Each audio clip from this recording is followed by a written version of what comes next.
They're anxious about the economy. Why are they saying that? I don't know that they are saying. I think polls are fake. We have the greatest economy we've ever had. Trees are down. Energy is way down. Energy is way down. It was $4 and $5 for a gallon of gas. Think of that. But every price is down. The biggest price is energy. We're at almost $2 for gasoline. We found no instance of a state or a station having gas from 198 since Trump entered office. All of this is why the truth meter rates his claim false. For the past couple of days, Trump has been dragged into some Q&A sessions, and every single time someone dares to bring up affordability, he acts like they just insulted his ancestors. Well, I haven't heard that. You're telling me. Who are you with? Who are you with? Fake news. NBC. You're fake news. What a... According to him, we are living in the greatest economy ever created. The polls are fake. The people complaining are either confused or lying. And somehow, everything from groceries to gasoline is cheaper under him. If your last grocery bill also made you mutter his name under your breath, make sure to subscribe because you belong in this same-minded community. NBC's gone down the tubes along with most of the rest of them. And honestly, I do not think he even cares whether anyone believes it anymore. He just keeps saying it because admitting the truth would shatter the entire performance he is trying to maintain. Thanksgiving meal, a Thanksgiving meal with all the trimmings cost 25% more. In other words, our Thanksgiving this year coming up will cost 25% less than sleepy Joe Biden's. He stood there claiming grocery prices are down, as if the reporter standing 10 feet away had not just told him that groceries are actually 1.4% higher since he took office. They're up about 1.4% since Trump took office. Right, which is a big decline in the rate of inflation. But the of grocery president is saying prices. that they're down and they're up. He talks about gasoline being near $2 a gallon, and he says it with the confidence of someone who thinks you will never bother to look at a gas station sign. Meanwhile, the reality is sitting in plain sight. I rely on a question from a reporter to get that out. We should be talking about it because they talk about affordability. They don't have affordability. What the Democrats do is they lie. Inflation in the United States hit roughly 3% in September 2025, which is still an increase no matter how creatively he tries to spin it. Real hourly earnings are still down around 0.7% since January 2021, which means people are not imagining their shrinking paycheck. They are living it every time they walk into a store. We have much lower prices than they do. And we only have one thing, beef, because the cattle ranches are doing well. We're going to bring the beef prices down, and they understand that, even if we have to help them out. But the beef also is not a big difference. What frustrates me the most is that he keeps pretending he is the only person in the country who understands affordability, while everyone else is being dramatic. He says inflation is way down, but conveniently forgets to mention that even though the rate cooled, the prices themselves stayed high. People cannot buy groceries with technical explanations. They buy them with real money, and that real money is not stretching the way he claims it is. When he insists that America is suddenly the hottest economy on the planet, I cannot help but laugh, because nobody sitting at a kitchen table trying to balance their budget would agree with him. Points out this year's bundle of Thanksgiving meal from Walmart has fewer items, 15 compared to 21, and a higher percentage of store brand items which cost less. And then there is his favorite storyline about energy. According to him, we are winning the affordability battle because gasoline prices are supposedly near $2, and all energy costs are magically shrinking. I already knew he would lean on this one, because energy is an easy talking point. But even here, the exaggerations are almost impressive. CPI data shows core inflation and other major expenses pushing upward, which is exactly why people are frustrated. On the topic of groceries, prices in September were about 2.7% higher than they were last year and about 1.4% higher than they were in January. If Trump bothered to read the actual numbers that came out from the Federal Reserve Bank of New York in October 2025, maybe he would understand why his denial looks ridiculous. A 4.8% expected spending increase means households anticipate higher costs in 2026 than they already face in 2025. At the same time, The same survey shows households expecting declining job security, indicating that Americans foresee spending more money while feeling less secure about their employment. That the economy is doing well when the American public is feeling that the economy is doing badly and that prices are high. I mean, it just sounds like exactly.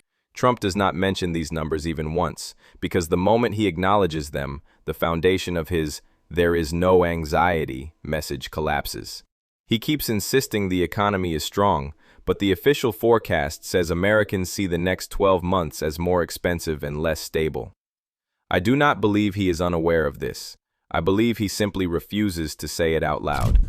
Tone for President Trump. It's just not what Americans are feeling right now. And to sort of exist almost in a denial, Sam Stein, about how affordability is. What makes his denial even more bizarre is the desperate proposal he rolled out next.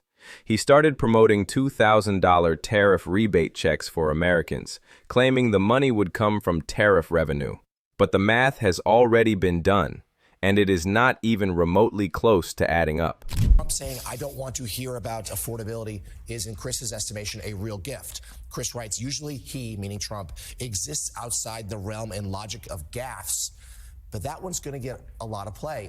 Analysts calculated that providing a $2,000 payment to roughly 150 million Americans earning under $100,000 would cost approximately $300 billion. Meanwhile, the tariff revenue he is counting on is only projected to bring in $217 billion annually. That leaves an $83 billion gap, and of course he never addresses it.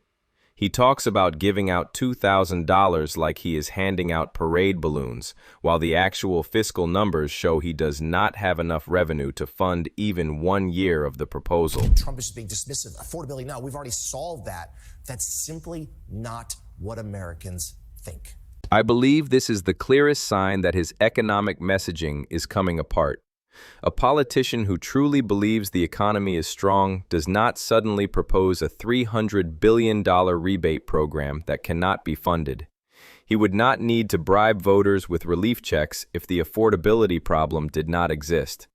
The moment he made that announcement, he admitted, without meaning to, that he knows exactly how bad things are for working families. He insists the economy is booming, but he is offering emergency money because the public is drowning. The contradiction is not subtle. Anyone with a calculator can see it. Who knows what I know, right? But for a lot of Americans, obviously, I mean, look at any polls. It's not just that they feel like their situation is bad economically. It's that they feel like Donald Trump has worsened their situation. And then comes the image problem, which Van Jones explained in blunt detail. Jones said Trump has spent the past year hanging out with trillionaires, chasing a Nobel Prize, redesigning parts of the White House, and surrounding himself with wealthy tech investors who openly talk about replacing workers with AI. These comments were not random insults. They were direct observations based on where Trump has been spending his time and who he has been photographed with. Meanwhile, the country he claims to champion is dealing with higher grocery prices, rising household spending expectations, lower job confidence, and a growing affordability crisis. A president who campaigned as the working-class hero now appears to be living a lifestyle that is completely detached from the economic stress Americans describe in every national survey. He is saying he's reduced everything, so it's deeply out of touch. And then I'll go back. I can't get over it because it's so absurd. But to do all this while your family is profiting from a cryptocurrency, while you have wealthy donors giving to your gilded ballroom, and while your ex-best pal Elon Musk gets just like $1 trillion pay package. This disconnect became even more obvious during the 2025 United States federal government shutdown, which lasted 41 days. According to official federal data, the shutdown resulted in over 900,000 federal workers being furloughed, over 1 million workers going unpaid, and an estimated $11 billion in economic losses. These numbers are recorded publicly and are not up for debate. A shutdown of that length and scale is one of the strongest indicators of governmental instability. I don't know why he doesn't see it. Usually his instincts are a little bit better than this, but he doesn't see it. No, Trump always exists in a sort of denial, but actually, if someone made this point to me that I will repeat here, that every president, of course, lives in a bit of a bubble. That's how it works. But this one, Trump in particular, this time around, Trump 2.0, so insular. He doesn't. Yet Trump continued insisting that everything was going great, even as hundreds of thousands of households missed paychecks and scrambled to cover bills. The shutdown alone contradicts his claims of stability, and no amount of campaign rhetoric can cover up the fact that the federal government was non-functional for more than 5 weeks. When a leader insists everything is fine while millions experience the opposite, it creates a credibility gap that no speech or slogan can fix. Trump says there is no anxiety, but the Federal Reserve data says otherwise. He says prices are down, but CPI data shows the price level remains high. He says the economy is booming, but he proposes unfunded $2,000 checks.